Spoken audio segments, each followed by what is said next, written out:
Raise your hand if you've ever said the absolute worst thing to someone who was upset. Yep, been there.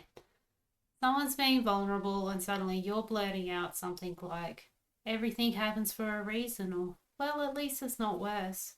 And you instantly know that wasn't it. We've all done it, and usually it's not because we don't care. It's because we do, and we just don't know what to say. We're not taught how to sit with other people's pain. We're taught to cheer people up, offer advice, find silver linings, even if that's not what the person actually needs. And that's why I want to talk about something simple but powerful: how to be a safe space for someone else. Being a safe space isn't about fixing anything. It's not about having the right answers. It's about how we show up. It means being the kind of person someone can open up to without fear of being judged, dismissed, or talked over. It's giving someone the freedom to be messy, emotional, confused, whatever they're feeling in that moment, and knowing they're still safe with you. Not because you solved it, but because you stayed with them in it. And look, I've learned this the hard way, not just from my own mistakes, but from being on the receiving end too.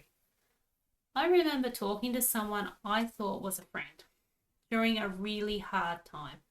I was opening up about something that happened with Dad, something that felt really raw, and instead of holding space for that, she jumped in with a story about her dad. And it wasn't even similar.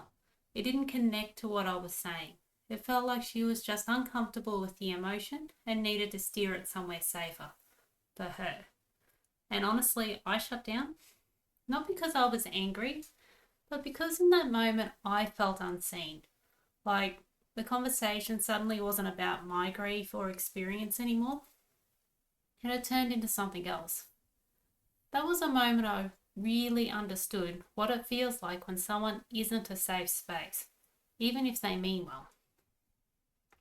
So when we talk about being a safe space, we're not talking about jumping in with advice that wasn't asked for, changing the subject when things get uncomfortable, sharing our similar story before they've even finished theirs, or brushing aside with at least comments and good vibes. Even though those things can feel like helping, they often create more distance. What people usually need is much simpler and quieter. Just listen. Not to respond, not to fix, just listen. Let there be silence. It's okay if things feel heavy. Say something honest and grounded like, "That sounds really hard," or "I'm here with you." Ask, would it help to talk more about it, or would you prefer some space right now? Let them lead the way. Let them decide how much they share and how fast. And most of all, let them feel however they feel without needing to make it more palatable for you. Being a safe space isn't about having perfect words or emotional superpowers. It's just about being the kind of person who doesn't leave when someone's in pain. You don't need to rescue anyone. You just need to be present, calm, willing to sit beside someone and let them be fully human without flinching. Because when someone feels safe enough to fall apart with you, that's not a small thing. That's a gift. And how you hold it can make all the difference. So if you're wondering how to support someone, start by just being someone they feel safe with.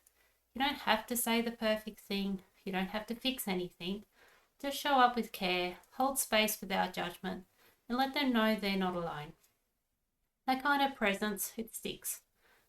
And if more of us could do that, just be a little softer, a little more human, the world would feel like a much safer place for all of us. So that's all for today. Next week's video is on unspoken conversations, the things we don't say but still feel, and how to navigate those silent signals. Until then, take care of you.